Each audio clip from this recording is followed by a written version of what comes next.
Čína se zaměřuje na Tibet, protože chce získat kontrolu nad celou oblastí Himaláje. Tu uvedl bývalý premiér tibetské exilové vlády Losang Sangya v exkluzivním rozhovoru pro CNN Prima News. Mluvil také o roli Ruska, na jehož území leží 3 buddhistické republiky.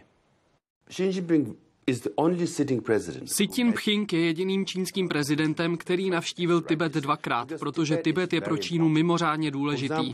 Čínští vůdci tvrdí, že Tibet musí být pod jejich kontrolou, protože kdo ovládá Tibet, může ovládnout i okolní území. Kašmír, Ladakh, Nepál, Bhútán, Sikkim a Arunachal Pradesh, tedy celý himalajský pás. Kdo kontroluje Himalaj, kontroluje Jižní Asii a může dominovat nad Indií. Proto Xi Jinping navštívil Tibet a nařídil rozsáhlou vojenskou přítomnost v regionu. Připravuje se na možnost ozbrojeného konfliktu, aby Čína mohla upevnit kontrolu nad Himalájem. Vše je zatím jen ve fázi příprav, ale rozvoj infrastruktury, železnic, silnic, vojenských táborů a leteckých základen u hranic s Indií tomu jasně nasvědčuje.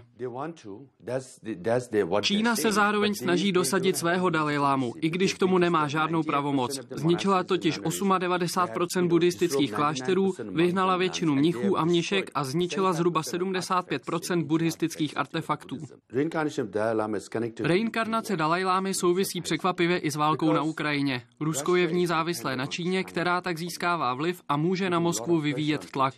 Chce, aby Putin podpořil její postoj a přiměl 3 buddhistické republiky v Rusku, Burjatsko, Tuvu a Kalmicko, uznat čínského Dalajlámu a Panchen Lamu, místo skutečného a oprávněného.